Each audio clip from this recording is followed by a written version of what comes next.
মুসলিম দলিত আদিবাসী মিলেমিশে আমরা আবার দেশ চালাবো। এই বলে আমার সংক্ষিপ্ত বক্তব্য ইতি করলাম। খোদা হাফেজ। এখন আপনাদের সামনে বক্তব্য রাখছেন আরেকজন মাওলানা শিয়া নেতা মাওলানা সৈয়দ ফিরোজ হোসেন সাহেবের বক্তব্য সংক্ষিপ্ত 3 থেকে 4 মিনিট বক্তব্য রাখবেন। তারপরে আমাদের ফিরজাদা হাসানুজ্জামান আছেন, কামরুজ্জামান আছেন, মোজাফফরুল সাহেব আসছেন। আমরা ধীরে শোনার চেষ্টা করব।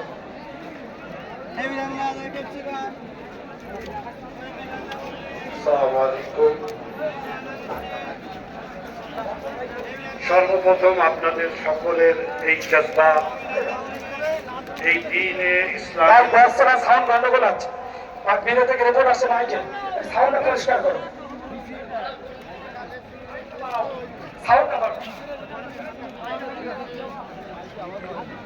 আপনাদের সকল উপস্থিতগণ, মুসলিম উম্মাহ এবং বিভিন্ন ধর্মের প্রতিনিধি যারা এখানে উপস্থিত আছেন, সকলকে ধন্যবাদ জানাই।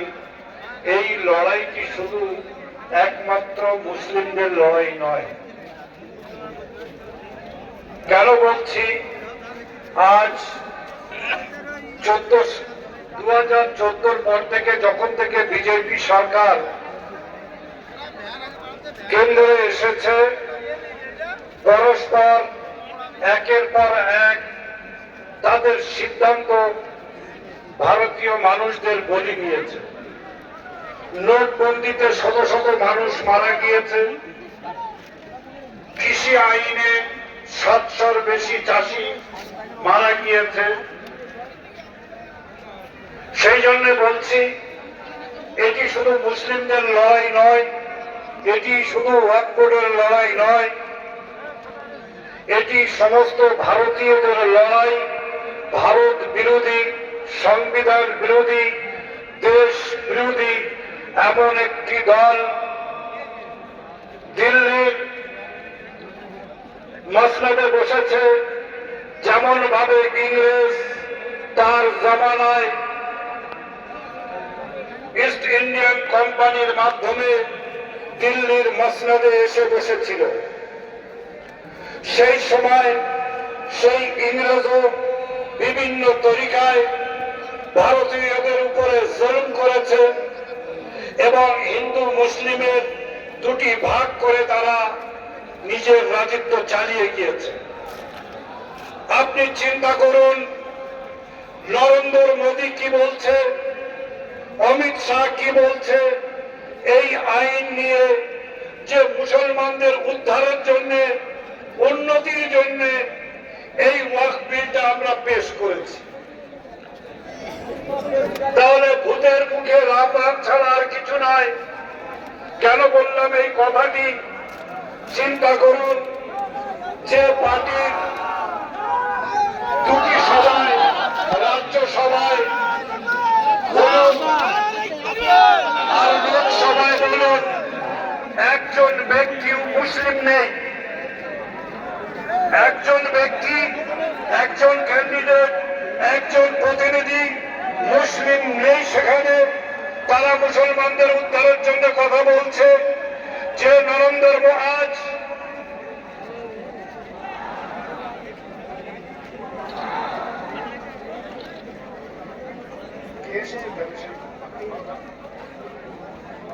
তাহলে একবার চিন্তা করুন, আমাদের প্রতিটি ইমাম সাহেবকে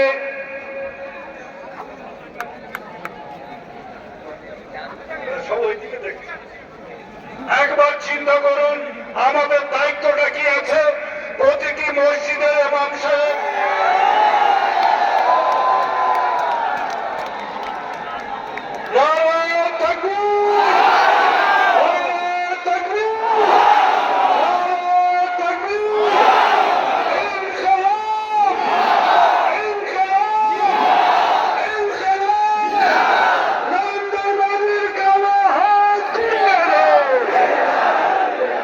No!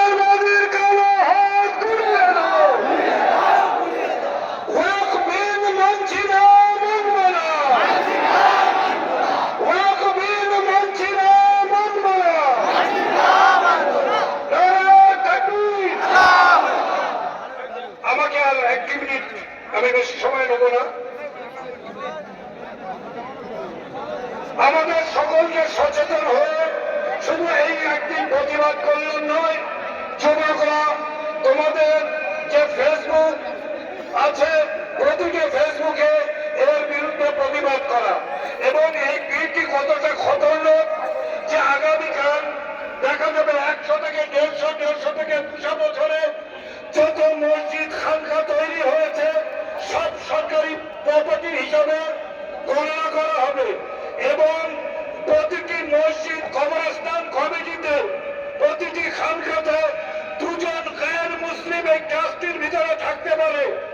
তাহলে চিন্তা করুন, একবার আমাদের মসজিদের ইমাম সাহেব গায়ের মুসলিমের পেছনে আপনি নামাজ পড়বেন, যে নামাজ জানে না, যে আল্লাহকে ছেড়ে না, যে কলমা পড়েনি কিন্তু প্র্যাকটিস করে কেমন ভাবে রুকু করতে হয়, কেমন ভাবে কাজ করতে হয়, কেমন ভাবে সাজদা করতে হয়, এটি করে আপনার মসজিদে ইমাম পর্যন্ত সে ঢুকিয়ে দিতে চায়। সেই জন্য বলছি এই মসজিদের বিরুদ্ধে শুধু নয়, বলতে এই নরেন্দ্র মোদী এই ভারতের 25 কোটির বেশি মুসলমানদেরকে যে স্বাধীনতা কেড়ে নিয়েছে, আমাদের আবার নিজের স্বাধীনতার জন্য ময়দানে আসতে হবে, যেমন ভাবে ইংরেজের বিরুদ্ধে এসেছিলাম।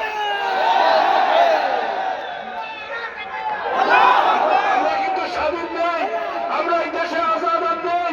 2014 পর থেকে কোথাও স্বাধীন?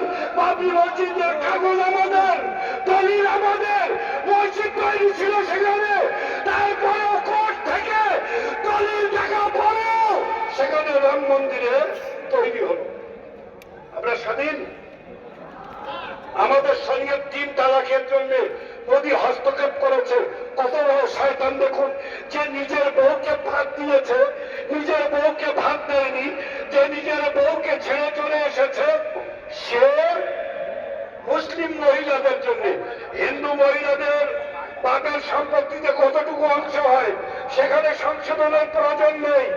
আমাদের 8.5 লাখ একর জমিনের উপরে নজর রেখেছে। মাত্র 2টো মন্দিরে এর চেয়ে বেশি সম্পত্তি। তাহলে পুরো ভারতের একবার চিন্তা করুন, সেখানে পরিবর্তন আনতে চায় না। সেই জন্য বলছি, শুধু এইভাবে আমাদের প্রতিবাদ নয়, জানতে হবে আমাদের বিরুদ্ধে মোদী সরকার কি ষড়যন্ত্র করছে। সেই জন্য আমাদের চায়ের দোকানে, আমাদের মসজিদে, আমরা যেখানে বসি এক জায়গায় আড্ডা দেই, এই আলোচনা করে আমাদের সকলকে সচেতন করতে হবে। আশা রাখি যেমন ভাবে ফেরাউন ও নমরুদকে আল্লাহ ধ্বংস করেছে, এই 2 গুজরাটি, প্রথম নরেন্দ্র মোদী ফেরাউন, দ্বিতীয় অমিত শাহ নমরুদকেও ধ্বংস হতে হবে।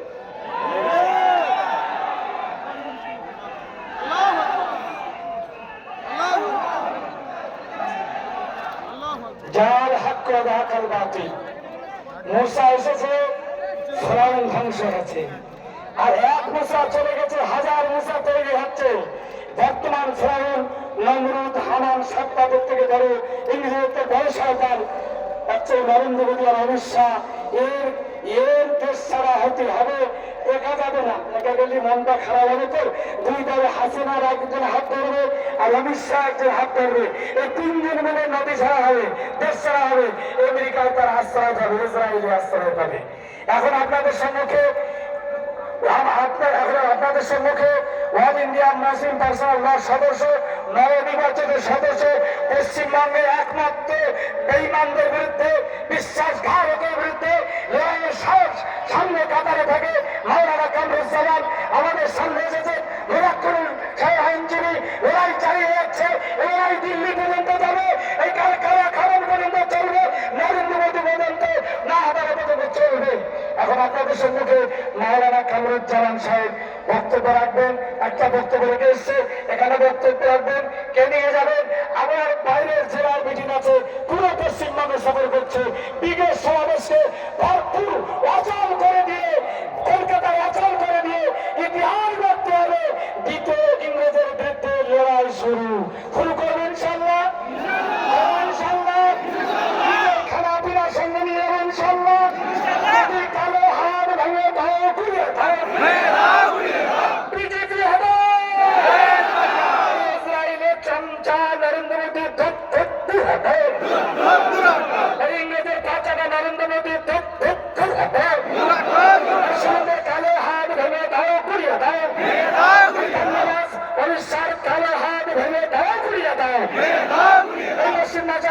জারি কালা কানুন মানছে না, মানবে না।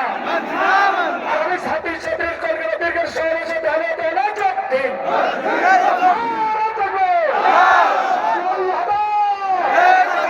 এখন আপনাদের সম্মুখে মাওলানা কামরুজ্জামান সাহেব বক্তব্য রাখছেন।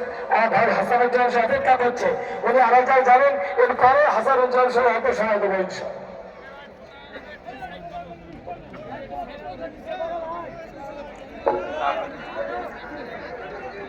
আসসালামু আলাইকুম।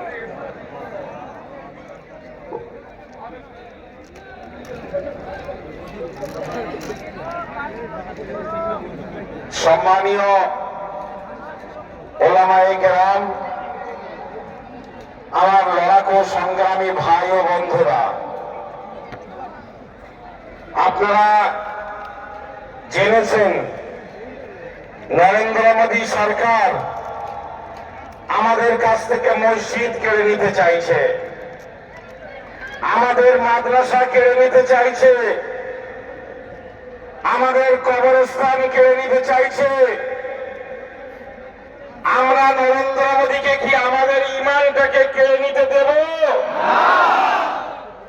আমরা বুঝিয়ে দেব শান্তিপূর্ণ আন্দোলনের মধ্য দিয়ে, যেমন জাতির জয় ভারতবর্ষের আমাদের জাতির জনক মহাত্মা গান্ধী অসহযোগ শান্তিপূর্ণ আন্দোলনের মধ্য দিয়ে বুঝিয়ে দিয়েছিলেন যে হয় ইংরেজ থাকবে, না হয় গান্ধী থাকবে।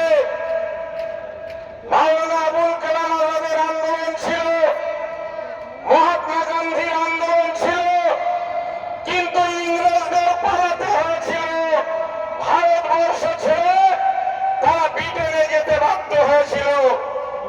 আমি अमित शाह के जिज्ञासा करते चाहिए, तुम तो बोले थे कि जितना विरोध करना है विरोध करो, हम लोग वाका अमेंडमेंट बिल पास कराएंगे। तुम ही पास करिएছো, এবার যদি মুসলমানরা বিরোধ করে সে খেলা সামলাতে পারবে তো? আমরা পরিষ্কার করে জানতে চাই, আন্দোলন প্রত্যেকটা গ্রাম থেকে শুরু হয়েছে, প্রতিটি এলাকা থেকে আন্দোলন শুরু হয়েছে, বিভিন্ন জেলায় আন্দোলন শুরু হয়েছে। 26শে এপ্রিল কলকাতার ঐতিহাসিক মহা ব্রিগেড সমাবেশ অনুষ্ঠিত হবে। তারপরে কিন্তু নেতাজি সুভাষ চন্দ্র বসু বলেছিলেন দিল্লি চলো। যখন গোটা ভারতবর্ষের মুসলমানরা দিল্লির দিকে রওনা হবে, মোদী আপনাকে বলছি, হাসিনার মতো করে কিন্তু আপনি দিল্লি ছেড়ে যেতে পারবেন না। আপনাকে কিন্তু দিল্লি ছেড়ে যেতে দেওয়া হবে না। কয়েকদিন আগে কেরলের বিমানবন্দর অবরোধ হয়েছিল।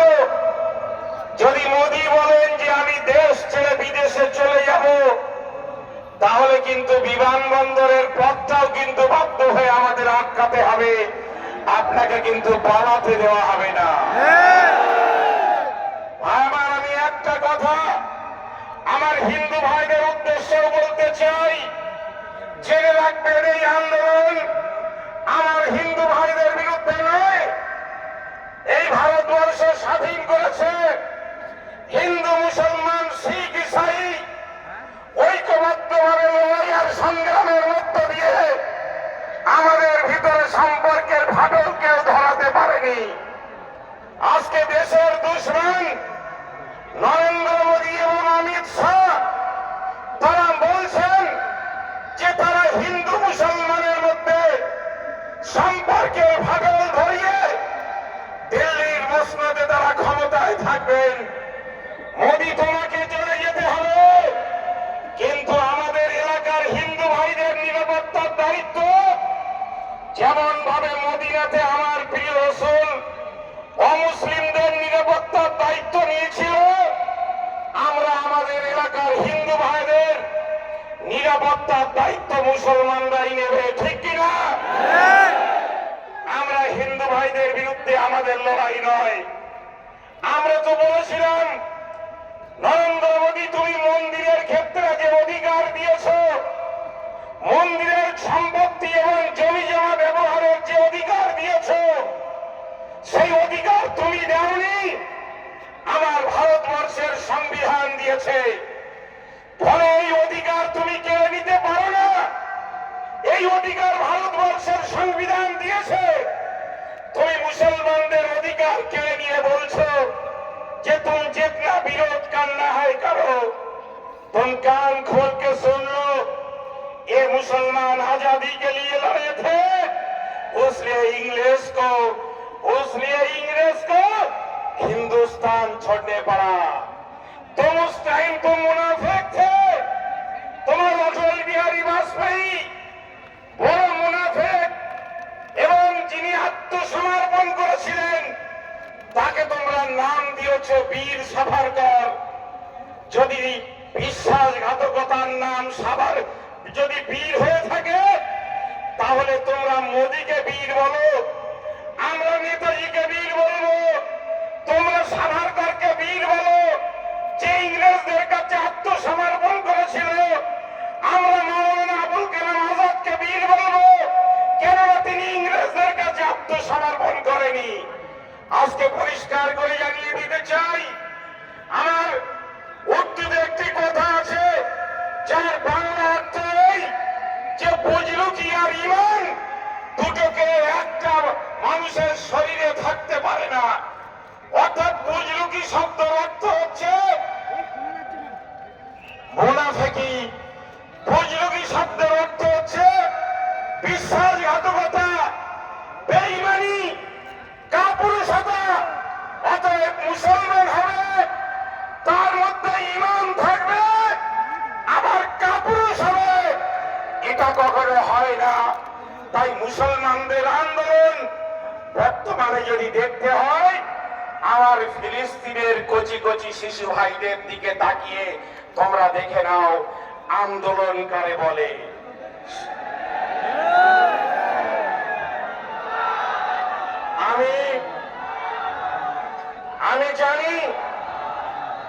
আমি জানি যে এখানে পুলিশের লোকেরা রেকর্ডিং করছে, সেন্ট্রাল পুলিশ বাহিনী তারাও রেকর্ডিং করছে, ভিডিও করছে। অমিত শাহ এই সভাগুলো তারা কিন্তু ঘরের মধ্যে, ঠান্ডা ঘরের মধ্যে বসে দেখছে। আর কিছু গদি মিডিয়া আছে যারা খেকি কুকুরের মতো করে স্টুডিওর মধ্যে বসে বসে ঘেউ ঘেউ করে ছবি তোলার জন্য অপেক্ষা করছে যে একটি টুপি মাথায় দেওয়া ছেলে কখন রাস্তায় টাওয়ার পড়াবে। সেই ছবিটা নিয়ে তারা স্টুডিওতে বসে খেকি কুকুরের মতো ঘেউ ঘেউ করবে। আমি আপনাদের কাছে অনুরোধ করব, এই গদি মিডিয়াকে সেই সুযোগ আপনারা দেবেন না। আমার প্রিয় রাসূলের আদর্শ, তিনি শান্তির দূত হিসাবে এই পৃথিবীতে এসেছেন।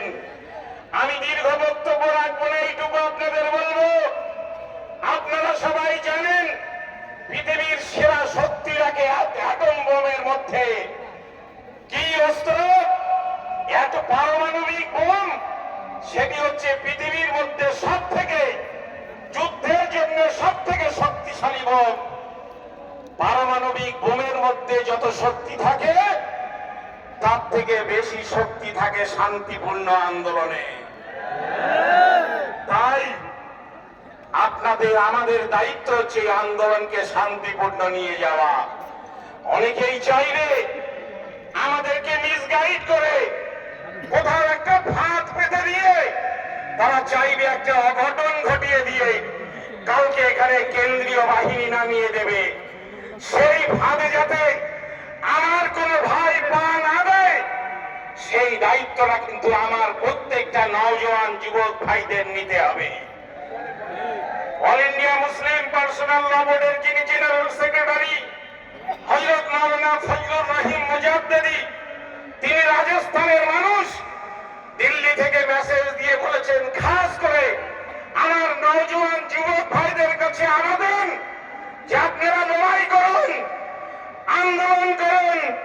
এই আন্দোলন আমাদের ইমানি দায়িত্ব, কিন্তু আন্দোলন করতে হবে শান্তিপূর্ণ।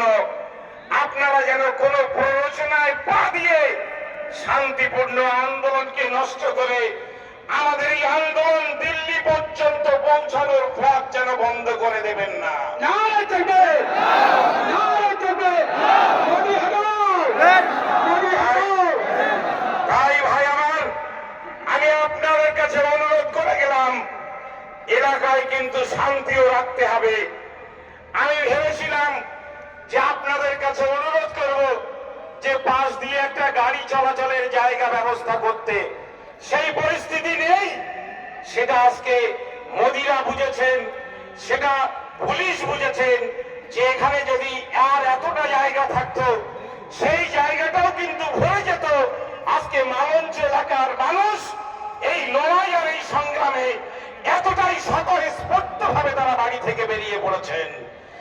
বন্ধুগণ, আমি নরেন্দ্র মোদী সরকারকে জানিয়ে দিতে চাই, আর তার পোশাক পুলিশ বাহিনীকেও জানিয়ে দিতে চাই, মুসলমানরা কিন্তু মাথায় কাফনের কাপড় পরে, মাথায় কাফনের কাপড় নিয়ে বেরিয়ে পড়া জাতি। জেনে রাখবেন, এই কালা কানুন যদি প্রত্যাহার না হয় তাহলে কিন্তু কাফনের কাপড় বেঁধে দিয়ে এই মানুষগুলো বাড়িতে ফেরার পরিবর্তে দিল্লির দিকে রওনা হবে। কোনো শক্তি নেই এই কাফেলা, এই কারওয়াকে কেউ থামাতে পারবে। তাই আপনারা অবিলম্বে এই কালা কারুন